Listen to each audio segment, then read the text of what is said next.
I owe you an apology. YouTube's largest skateboarding channel has recently been hit with dislike waves on its last several videos that make the Sean Davis situation from Battle at the Barracks 12 look like a minor mishap. In the first week of this year, this channel enjoyed its most viewed video, partially thanks to an inspirational request, and a little over half a year later, Braille is embroiled in a barrage of comments berating Aaron Kyro's behavior. Kyro published a 20-minute monetized apology video on July 20th, which was essentially a long-winded monologue that danced around the YouTube channel's latest warehouse closure drama and the allegedly murky communication to the team's on-screen personalities about said closure. The apology video, titled "I Messed Up," featured a thumbnail of a completely barren Braille house, and the content depicted Kyro introducing himself before proceeding to give an unwelcomingly wordy personal background, then sharing his goals before briefly stating that he's willing to say he's sorry on social media about hastily closing the warehouse without giving much notice.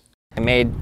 a bad decision. I got the letter from the lawyer and I freaked out. I actually freaked out. I feel terrible because I didn't really think about that. I didn't think, oh, well, these guys put in all this work as well, and this really means a lot to them, and they should have the chance to come and get one last session at the park. They absolutely should have, and I'm sorry for that. I understand that people are upset. I also understand why, and I'm also not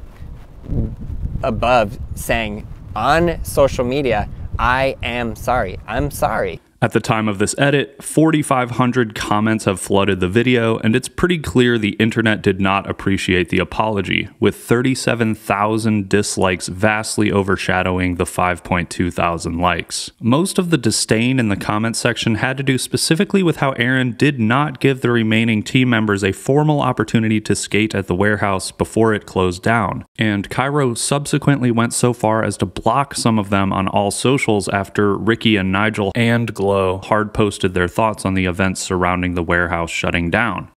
In an attempt to look at the situation from a higher level, some questions come to mind. First, is the closure of a warehouse a big enough event that would justify its riders severing their affiliation with Braille and in turn Aaron Kyro, or was the closure an opportunistic scapegoat for the last few members to get a window to flee? Traditional skate brands like Santa Cruz, Zero, Baker, Girl, FA, and even newer, more on-trend brands like Sci-Fi and Limousine don't live and die by the closure of a warehouse. In fact, some of those brands, especially the newer ones, almost certainly don't have warehouses, but still have what at least appears to be a tight-knit squad that sells boards and merch. Couldn't Braille riders still be employed by Aaron's company, meet up every once in a while for skate trips, and film videos at skate parks in the absence of a warehouse?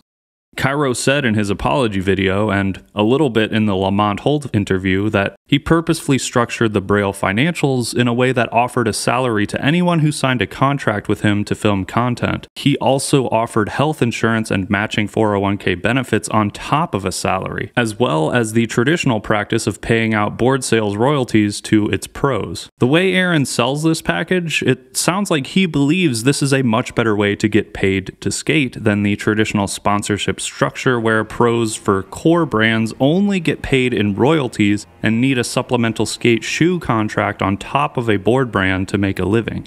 The problem that arises, and is now an obvious flaw in Kyro's business structure that led to a mass exodus of Braille riders, is that Aaron can't pay his employees if they don't go to the warehouse and film videos. Similar to the barracks and why they closed their massive operation, Aaron cited an astronomical spike in the monthly rent costs for the warehouse on the new lease, forcing him to make the quick decision of vacating the space before allegedly getting contractually bound into paying for another year, while his huge YouTube channel struggled to get a fraction of the views it once did, in turn equating to less AdSense money. Scientology comes up a lot in comments about Braille. Aaron has been somewhat transparent in his involvement, and whether or not Scientology and its financial obligations are the cause of Braille being unable to keep its warehouse open and pay its employees, what is undeniable is that Kyro's behavior,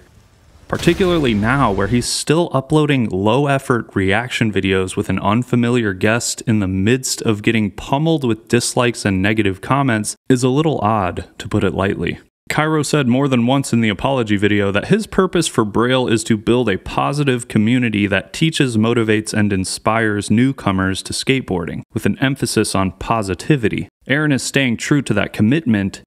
but is that natural? When 98% of the hundreds, in some cases thousands of comments on a video are calling you out to shut your channel down or address the drama, and you continue to upload low-effort, uninspired videos with a free-for-all comment section, it's hard as an outsider to believe Kyro is genuinely trying to truly inspire a new generation of skaters. If Aaron's goal is to get as many people to learn to skate as possible, wouldn't there be an incentive for him to establish relationships with the skateboard brands that have been carrying the industry both during and before his time? Braille is a relatively gargantuan skateboarding company that expands beyond YouTube, including selling boards and shoes. Making money on YouTube is one thing, but in skateboarding, if you're selling high volumes of boards and shoes that generate revenue for your company, in this case Braille, that's money taken out of the pockets of the core brands who have been doing business for a much longer time, which will understandably breed animosity towards Kyro and his business if it threatens the other brand's ability to pay their own employees. Apart from a random Red Bull event and maybe a Mountain Dew contest, Braille is not known for affiliating itself with or even being recognized by established traditional skateboard companies. If Kyro's goal is to motivate, teach, and inspire newcomers to skateboarding, wouldn't it be in his best interest to have a respected reputation by the other players in the same industry he's making money off of, instead of being known as an isolated brand that sidestepped the entire industry and the process of developing relationships with skate brand owners that came before him? When Dwindle went out of business not too long ago, there was a noticeable sense of sympathy toward Enjoy's Louis Barletta and Madness's Bill Weiss, and Louis was able to start Jacuzzi not long after losing Enjoy. The difference in this case most likely comes down to finances, and Scientology's reputation for requiring significant monetary contributions, along with Kyro's high-ranking affiliation, could be what separates a relatively modest traditional brand like modern-day Jacuzzi versus Braille, a 5.8 million subscriber channel, whose founder posts an inauthentic, emotionless apology video about nothing anyone cares about, then proceeds to post several consecutive videos that are disliked by the majority of its viewers. The biggest target for new skaters is children, but Braille doesn't really make videos for children. One example being the unmoderated, toxic comment section. At more than 5,500 videos, Braille has exponentially more uploads on its channel than any other skate-related YouTube channel, which means there's a higher likelihood of finding a Braille video before any other channel when you search skateboarding on the platform. Another detail that the industry's established brands probably aren't super stoked about, especially considering the majority of Braille videos are brain-dead vlogs with so little substance that they make Andy Schrock's child labor-driven content look like cinematic masterpieces. Maybe Kyro will make a change for the better and listen to his audience, addressing concerns about how he went so far as to socially cut ties with some of his own employees, or maybe everyone will forget about this in a week and Braille will get its views back. But the current backlash against Braille shows that Aaron's efforts to teach, motivate, and inspire are secondary to a higher priority of milking as much cash as possible out of a channel that has lost around 30,000 subscribers in a week's time.